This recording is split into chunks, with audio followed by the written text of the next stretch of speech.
Olá! Sejam muito bem-vindos à nossa análise aprofundada do Livro dos Salmos. O nosso papo hoje vai mergulhar num dos livros mais queridos, mais citados e, olha que curioso, um dos mais mal compreendidos de toda a Bíblia. Muita gente se aproxima dos Salmos, sabe, buscando um conforto aqui, um versículo de inspiração ali, quase como se fosse uma playlist de músicas para cada momento da vida. Mas o que a gente vai propor aqui é uma jornada diferente, uma jornada mais a fundo, para tentar descobrir a chave que une essa obra inteira. Será que existe uma linha narrativa, uma teologia que amarra tudo, desde a alegria contagiante de um Salmo 100 até a escuridão profunda de um Salmo 88? A nossa tese, e aqui a gente se apoia muito no trabalho do teólogo Christopher Ash, é que sim, essa chave existe. E ela tem um nome: Jesus Cristo. Ash defende de uma forma muito robusta que o Saltério não é só uma coleção de canções de Israel. Na verdade, ele é o livro de orações que Deus nos deu e que encontra seu sentido final, seu cantor principal, na pessoa do Messias. Então se prepare. A gente vai começar uma exploração que não quer só informar, mas quem sabe transformar a maneira como a gente lê, estuda, ora e principalmente canta os Salmos. E para a gente ter a dimensão exata do que estamos falando, poucas frases são tão fortes quanto essa, do Dietrich Bonhoeffer. É muito importante a gente entender o contexto aqui. Bonhoeffer não escreveu isso no conforto da sua sala cercado de livros. Ele escreveu isso numa cela fria na prisão de Tegel, sob o domínio nazista, esperando a sua execução. Foi ali, no meio da escuridão, do abandono, que ele encontrou nos Salmos não um consolo superficial, mas o que ele chamava de uma comunhão real com o Deus que sofre e com a igreja que sofre através da história. Ele dizia que amava os Salmos mais do que qualquer outro livro. Então essa citação que a gente vê, ela não é só uma frase bonita, é um testemunho forjado no fogo. E ela joga um desafio pra gente, um desafio intelectual e de vida. Que tesouro é esse que Bonhoeffer chamou de incomparável? Que poder inesperado é esse que vem quando a gente o recupera? E, a pergunta de fundo, por que em boa parte da igreja da academia hoje esse tesouro parece ter sido esquecido ou, na melhor das hipóteses, muito mal aproveitado? Essa vai ser a pergunta que vai guiar toda a nossa conversa. Para a nossa investigação seguir uma linha de raciocínio clara, a gente vai seguir este roteiro. Primeiro, vamos estabelecer por que os Salmos ainda são tão importantes para a nossa vida hoje. Depois, na segunda parte, a gente vai olhar para o texto dos Salmos em si e mostrar como a própria estrutura dele cria uma tensão, uma expectativa que aponta para algo no futuro, ou seja, como o livro por si só clama por Cristo. Na terceira sessão, a gente inverte o olhar. Vamos ver como Cristo e os apóstolos leram e usaram Salmos, jogando uma luz totalmente nova sobre eles. Na quarta parte, vamos usar essa lente para tentar resolver alguns dos quebra-cabeças mais difíceis do livro, com as declarações de justiça própria e aquelas orações de maldição. A quinta sessão vai ser uma viagem rápida, mas essencial, pela história, para mostrar que essa leitura focada em Cristo é, na verdade, um jeito clássico que a igreja sempre usou. E, por fim, a gente fecha com as implicações práticas, pensando no que significa de verdade se juntar a esse grande coral que canta através dos séculos. Muito bem, vamos começar a nossa primeira sessão. A pergunta fundamental que o Christopher Ash nos obriga a fazer é por quê? Por que, afinal de contas, a gente deveria dedicar um tempo sério de estudo e de devoção a um livro de canções e orações escrito há mais de 2.500 anos? Num mundo como o nosso, tão focado em resultados imediatos, em tecnologia, em pragmatismo, o que é que o Psaltery pode nos oferecer além de uma beleza poética? A resposta, como Ash vai mostrar, é que os Salmos são uma ferramenta que Deus projetou para a formação mais profunda do nosso caráter e da nossa mente. Olha, essa distinção que está no slide é o ponto de partida de tudo e é absolutamente crucial a gente entender isso. A grande maioria das pessoas, quando chega nos Salmos, pratica o que está na primeira coluna, orar dos Salmos. É uma espécie de garimpo devocional. A gente passa o olho pelo texto procurando pepitas de ouro, sabe? Passagens que combinem com o nosso humor do dia, que confirmem o que a gente já pensa, que deem um alívio imediato. A gente pega o Senhor é o meu pastor aqui, o deleita-se no Senhor ali e isola do resto. O problema dessa abordagem não é que ela seja totalmente errada, mas é que ela nos coloca no centro de tudo. Quem está no controle? Somos nós. Nossos gostos, nossas necessidades, nosso humor, nosso eu é que manda na forma como a gente usa a Escritura. Agora, a segunda coluna é um convite para algo muito mais desafiador e, por isso mesmo, mais transformador: orar os Salmos. Isso significa se comprometer a percorrer o livro todo como uma unidade. É orar os salmos de alegria mesmo quando a gente não está feliz, e orar os salmos de lamento mesmo quando a vida vai bem. É encarar de frente as orações por justiça, as maldições, as confissões de pecados que a gente acha que não cometeu.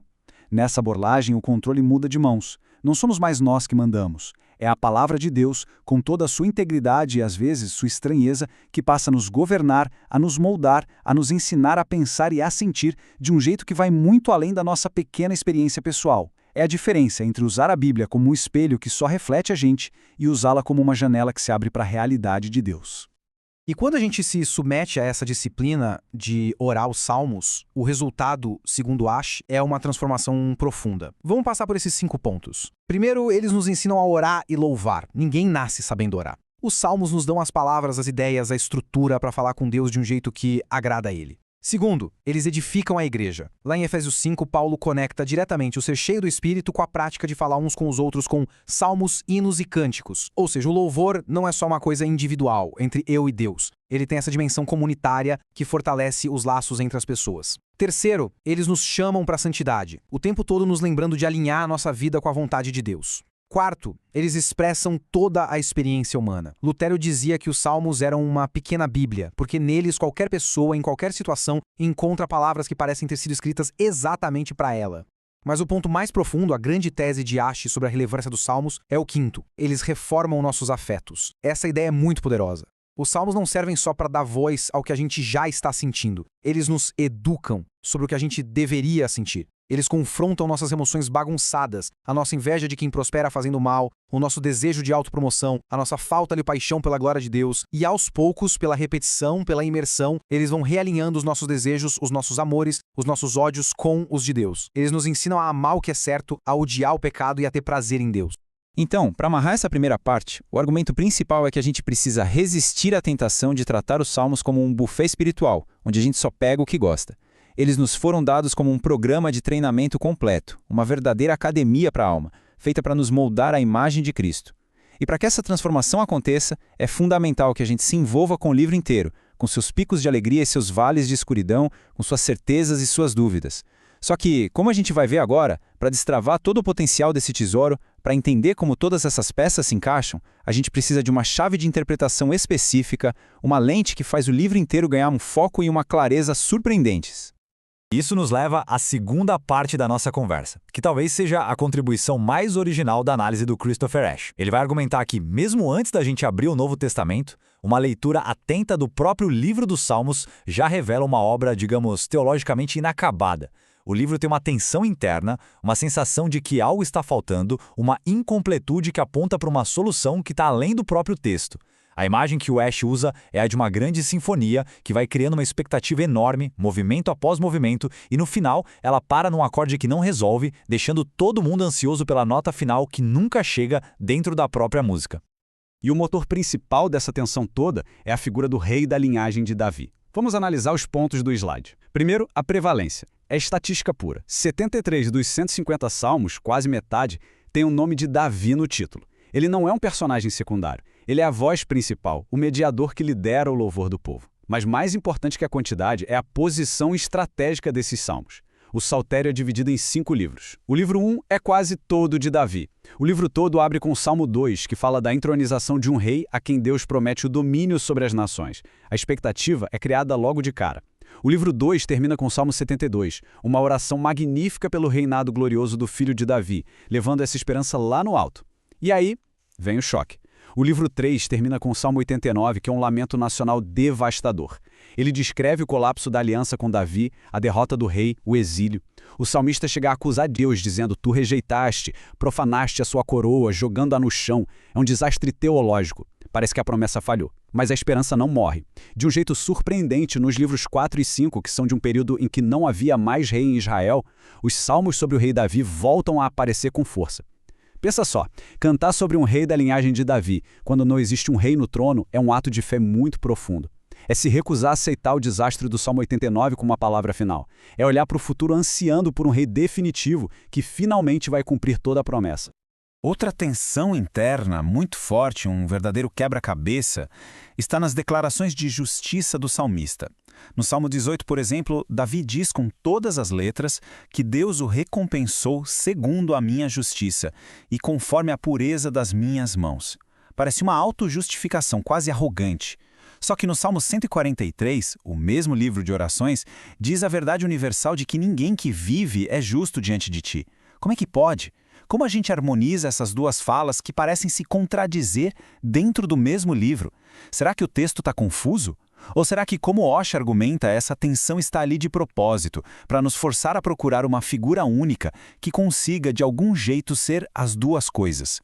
Alguém que tenha uma justiça real, perfeita, mas que ao mesmo tempo se identifique com a condição de toda a humanidade que é injusta diante de Deus. E as tensões não param por aí. O sofrimento, em Salmos como o 22, é descrito de uma forma que parece ir muito além da experiência de uma pessoa só, mesmo de Davi. Versos como perfuraram-me as mãos e meus pés ou lançaram sortes sobre a minha túnica não batem com nada que a gente saiba da vida de Davi. Isso sugere uma dor de uma escala muito maior, uma dor redentora.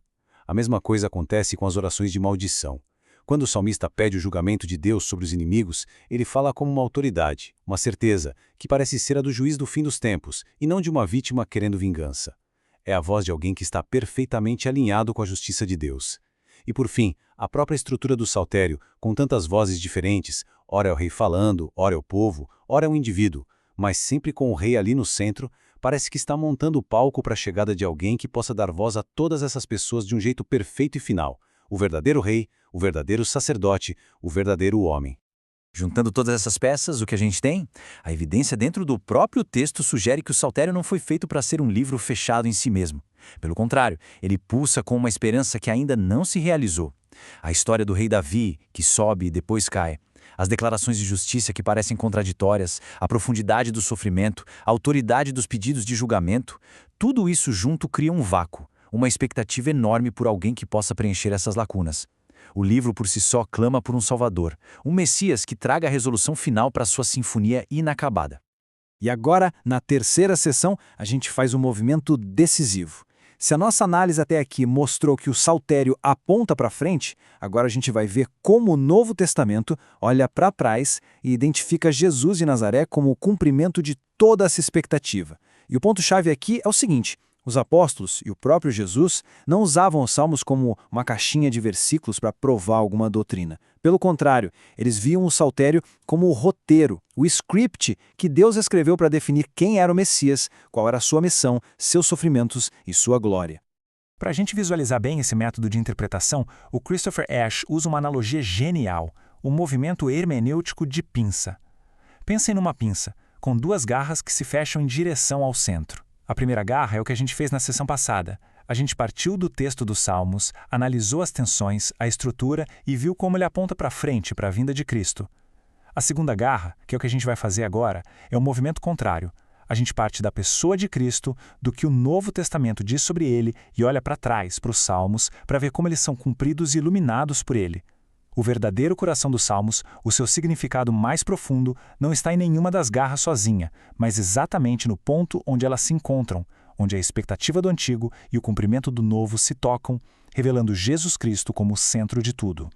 E quando a gente aplica essa segunda garra da pinça, ou seja, quando a gente lê os Salmos com os óculos do Novo Testamento, alguns padrões ficam muito claros. Jesus é sempre identificado como a voz principal dos Salmos. Ele é o justo sofredor do Salmo 22, tanto que ele mesmo cita as palavras Deus meu, por que me desamparaste?", lá na cruz. Ele é o rei ungido e exaltado dos Salmos 2 e 110, que são talvez os dois salmos mais usados no Novo Testamento para explicar quem ele é. Ele é o mestre com autoridade, cujo Sermão do Monte está cheio de ecos dos Salmos. Por exemplo, quando ele diz que os mansos herdarão a terra, ele está citando diretamente o Salmo 37. E de um jeito ainda mais impressionante, os autores do Novo Testamento não têm medo de aplicar a Jesus passagens dos Salmos que no original falavam claramente sobre IHWH, o Deus de Israel. Em Hebreus 1, por exemplo, o autor usa os Salmos 45 e 102 para defender a divindade de Jesus. E por fim, ele é visto como o cumprimento de todas as esperanças de Israel que aparecem nos Salmos. Um novo Moisés, o verdadeiro maná, o descanso prometido por Deus.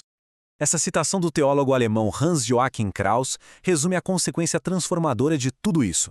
Se os Salmos são, na essência, o livro de orações de Jesus, o Messias, então a nossa forma de orar com eles muda completamente. A gente não ora mais como se nós fôssemos o personagem principal. A gente ora se unindo pela fé ao verdadeiro protagonista. A gente ora em Cristo. Ele é o verdadeiro e perfeito cantor dos Salmos, e nós, como parte do corpo dele, a Igreja, somos convidados a entrar no seu coro. Isso quer dizer que a nossa oração deixa de ser só um exercício de autoexpressão e passa a ser um ato de identificação com Cristo, nos seus sofrimentos, na sua confiança no Pai, na sua vitória e no seu reinado.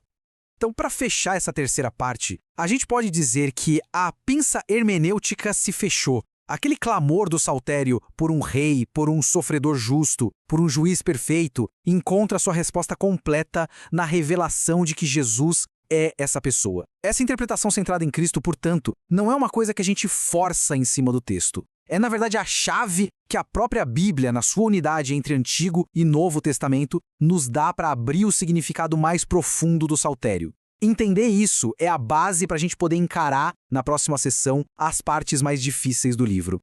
Ok, se essa nossa tese de que a lente de Cristo é a chave certa para os Salmos for verdade, ela tem que funcionar justamente nas partes mais complicadas, nas fechaduras mais difíceis de abrir. Nesta quarta sessão, a gente vai fazer exatamente isso. Vamos testar a força dessa abordagem, aplicando-a naqueles 3 grandes enigmas doutrinários que deixam os leitores modernos muitas vezes de cabelo em pé.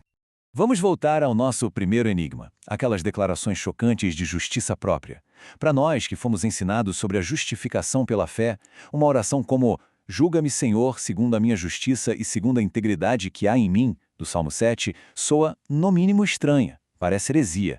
Como é que nós, pecadores salvos só pela graça, podemos fazer nossas essas palavras que parecem basear o nosso apelo a Deus no nosso próprio mérito? A solução que o Ash propõe, baseada nessa hermenêutica, tem várias camadas. Primeiro, a gente tem que entender que justiça nos Salmos muitas vezes tem um sentido de fidelidade à aliança, de estar do lado certo numa disputa e não necessariamente de perfeição moral. Segundo, essa justiça era mediada pelo rei, a condição do povo diante de Deus estava ligada à do seu representante. Mas o ponto principal da solução é teológico. A voz definitiva por trás desses salmos é a de Cristo. Na boca de Jesus, o único homem perfeitamente justo e íntegro, a oração "Julga-me segundo a minha justiça" faz todo sentido. É 100% verdadeira. E nós, como a gente ora isso? A gente ora porque, pela fé, estamos unidos a Cristo. A justiça perfeita dele é colocada na nossa conta. Então a gente se atreve a orar essas palavras não com base na nossa integridade, que é frágil, mas com base na integridade inabalável do nosso representante, Jesus Cristo. Agora, vamos para o problema inverso, que parece ser um beco sem saída para essa abordagem. Se Cristo é a voz principal dos Salmos, como é que ele pode orar os salmos de arrependimento? Como é que o Cordeiro de Deus, sem pecado, pode dizer as palavras do Salmo 51, contra ti somente pequei, e fiz o que é mal aos teus olhos"? Se ele nunca pecou, isso não seria uma mentira na boca dele? A chave para resolver esse enigma está no conceito teológico de cabeça da aliança, ou representante federal. Isso é um princípio que estrutura toda a Bíblia. Lá em Romanos 5, Paulo explica isso muito bem, comparando Adão e Cristo. Adão, como nosso representante, pecou e as consequências vieram para todos nós. Cristo, como o último Adão, o nosso novo representante, obedeceu e os benefícios vêm para todos que estão unidos a ele. Lá na cruz, Cristo não só pagou pelos nossos pecados, ele se identificou com a nossa condição de pecadores. Como diz 2 Coríntios 5:21, Deus o fez pecado por nós. Então, quando Cristo ora os salmos de arrependimento, ele não está confessando um pecado que ele cometeu. Como nosso cabeça da aliança, ele se coloca no nosso lugar, assume a nossa identidade de pecadores e lidera a nossa confissão diante do Pai. Ele dá voz ao nosso arrependimento de um jeito perfeito. E agora chegamos ao desafio talvez mais difícil para a nossa sensibilidade hoje em dia: as orações de maldição, ou imprecatórias. Salmos como 109 ou 137 têm pedidos explícitos pelo julgamento e destruição dos inimigos de Deus, usando uma linguagem que nos choca. Como é que a gente concilia o pedido para que os filhos do ímpio fiquem órfãos com o mandamento de Jesus para amar os vossos inimigos e orar pelos que vos perseguem? Parece uma contradição impossível de resolver. Mas a lente de Cristo, de novo, nos dá uma saída coerente. Primeiro, é fundamental diferenciar a vingança pessoal de justiça divina. O salmista não está pedindo para fazer justiça com as próprias mãos. Ele está entregando a causa para Deus, o único juiz justo. Segundo, e mais importante, a voz que fala ali não é de uma pessoa qualquer, mas é a voz do rei ungido, o representante de Deus com autoridade. No fim das contas, é a voz profética de Cristo como o juiz de toda a terra. São, portanto, orações pela vitória final do reino de Deus sobre todo o mal. E elas são dirigidas contra aqueles que se recusam a se arrepender. E aqui vem um ponto mais genial da solução. Qual é a nossa resposta cristã a essas orações por julgamento? A resposta é o Evangelho. O Evangelho não anula essas orações. Ele responde a elas. Ele anuncia que Deus criou um jeito de escapar desse julgamento. E essa rota de fuga é a fé em Cristo, que lá na cruz recebeu sobre si todo o juízo que nós merecíamos. Resumindo essa sessão, o que a gente vê é que essa abordagem centrada em Cristo não é uma desculpa para pular as partes difíceis dos Salmos. Pelo contrário, ela vai direto nelas, porque é justamente ali que a gente vê o seu poder de explicação. As declarações de justiça, as confissões de pecado e os pedidos de julgamento, que parecem tão problemáticos para nós, encontram sua solução e seu sentido mais profundo na pessoa e na obra de Jesus Cristo, nosso representante justo, nosso solidário cabeça da aliança e nosso justo rei juiz. Agora, alguém poderia ouvir tudo isso e pensar, ok, essa interpretação é inteligente, mas será que não é uma coisa nova, uma invenção teológica recente? Nesta quinta sessão, a gente vai mostrar que essa leitura cristocêntrica dos Salmos, longe de ser novidade, é na verdade uma recuperação do jeito que a igreja cristã, durante quase toda a sua história, sempre leu e orou o saltério. Essa linha do tempo nos dá uma visão geral da história. Desde os primeiros séculos com os pais da igreja, a leitura era esmagadoramente cristológica. Agostinho de Hipona, talvez o maior intérprete dos salmos da história, desenvolveu a ideia do totus Christus, o Cristo total, ou seja, a cabeça Cristo e o corpo, a igreja, orando juntos nos salmos. Essa forma de ler, vendo Cristo como a voz principal, continuou firme e forte por toda a Idade Média. A Reforma Protestante no século XVI, com Lutero e Calvino, não jogou isso fora. Pelo contrário, eles reafirmaram essa ideia com ainda mais força. Foi só com o Iluminismo e o surgimento do método histórico-crítico lá pelo século XVIII que aconteceu o que a gente pode chamar de um eclipse de Cristo nos estudos acadêmicos. O foco mudou para tentar reconstruir só o contexto histórico original, muitas vezes deixando de lado a leitura teológica da igreja. O que a gente está vendo hoje com estudiosos como Christopher Ash é um movimento de volta, de recuperação dessa tradição cristã tão rica e antiga. Nos primeiros séculos, existiam duas grandes escolas de interpretação. A escola de Alexandria, com gente como Orígenes, gostava de uma interpretação mais espiritual, alegórica. Eles viam Cristo em quase todos os detalhes, mas às vezes corriam o risco de viajar demais, sabe? Deixando o sentido histórico de lado. Do outro lado, a escola de Antioquia, com Teodoro de Mopsuestia, era uma reação a isso. Eles focavam muito no sentido histórico literal, mas acabavam limitando o Cristo a só um ou outro salmo profético, correndo o risco oposto, o de se desconectar do jeito que o próprio Novo Testamento lia os Salmos. E foi Agostinho quem, de um jeito genial, fez uma síntese que virou a visão dominante por mais de 1000 anos. Agostinho respeitava o contexto histórico de Davi, mas dizia que o significado pleno, final do texto, se revelava no seu cumprimento em Cristo e na vida da igreja. Foi esse equilíbrio que moldou a interpretação dos Salmos por séculos. Essa frase do João Calvino, um dos grandes teólogos da Reforma, mostra o poder que essa abordagem tem para a nossa vida de fé. Ler os Salmos com Cristo no centro não é só um exercício intelectual para resolver quebra-cabeças. É, no fundo, um convite para a adoração. A ideia de que, quando a gente canta um salmo, não estamos só cantando sobre Cristo, mas estamos cantando com Cristo, que Ele mesmo, como nosso sumo sacerdote, lidera nosso louvor ao Pai, isso é, como diz Calvino, um estimulante poderoso para a nossa fé. Nos dá a confiança de que as nossas vozes, mesmo fracas, estão se juntando a um coral de 2000 anos, liderado pela voz perfeita do nosso Mestre. Então, para resumir essa nossa viagem pela história, a visão de Cristo como a chave para os Salmos não é uma ideia nova ou radical. É a posição histórica, majoritária e ortodoxa da fé cristã. O período em que essa visão ficou de lado na academia é que foi a exceção, não a regra. Portanto, quando a gente abraça essa forma de ler, não estamos nos aventurando em terreno desconhecido, mas estamos, na verdade, voltando para casa. Estamos redescobrindo a sabedoria profunda dos nossos pais na fé, recuperando uma herança que é nossa. E assim, a gente chega na nossa última sessão, depois de termos visto a relevância dos Salmos, como eles apontam para Cristo e como Cristo os ilumina, depois de resolvermos seus principais enigmas e confirmarmos que essa é a leitura histórica da Igreja, a pergunta final e mais importante é: e daí? O que a gente faz com tudo isso? Como a gente sai do entendimento intelectual e passa para a prática da adoração? O Christopher Ash propõe um caminho prático com 3 passos para a gente se envolver com os Salmos. O primeiro passo é o cognitivo. A gente precisa entender o que está cantando, estudar o texto, entender o contexto original e, principalmente, meditar em como ele se cumpre em Cristo. O segundo passo é o afetivo. A gente precisa sentir a melodia emocional do texto. Os Salmos são poesia, são música. A gente tem que se deixar levar pelo sentimento. Se é um lamento, vamos deixar que ele dê voz à nossa dor. Se é um louvor, vamos deixar que ele eleve o nosso coração. É aqui que os nossos afetos são reformados. E o terceiro passo que a gente às vezes esquece é o volitivo. Cantar ou orar um salmo não é um ato passivo, é um ato de vontade, um compromisso. Quando a gente canta "O Senhor é o meu pastor", a gente está declarando lealdade a Ele como nosso rei. Quando a gente canta um lamento, a gente está se comprometendo a esperar nele, mesmo no escuro. Cada salmo é uma renovação da nossa aliança com o Rei Jesus. E isso nos leva de volta àquela metáfora linda e poderosa do coro de Cristo. Pense na igreja de toda a história como um coral imenso. Davi, Asaf, os filhos de Corá, os profetas, os apóstolos, os mártires que cantaram nas arenas, os reformadores, todos eles fazem parte desse coral. E nós hoje, no século XXI, somos convidados a achar o nosso lugar e a juntar a nossa voz a essa música sagrada.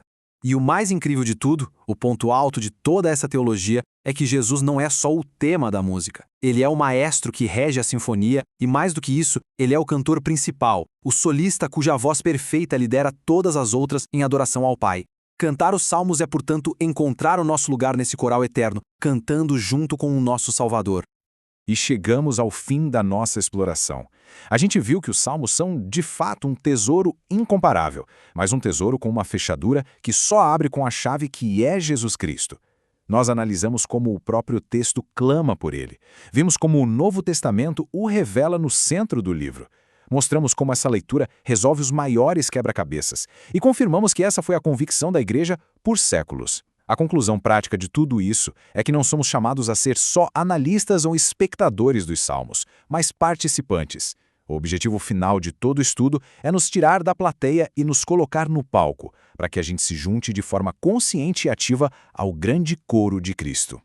E assim, a gente termina esta análise não com uma afirmação, mas com uma pergunta, uma decisão que cada salmo, toda vez que a gente o lê, coloca diante de nós. Depois de toda essa jornada teológica, histórica, de interpretação, a questão se torna profundamente pessoal. A gente vai continuar sendo só um espectador, admirando a beleza poética do saltério, como quem admira uma obra de arte no museu, mantendo uma distância segura? Ou vamos aceitar o convite que está em cada página para entrar, para nos juntar ao coro, para permitir que essas palavras antigas se tornem a nossa própria oração, o nosso próprio lamento, o nosso próprio louvor, cantando em uníssono com Cristo e com a Igreja de todas as eras? A escolha, no fim das contas, é de cada um de nós. Muito obrigado pela atenção e pela companhia nesta jornada de exploração.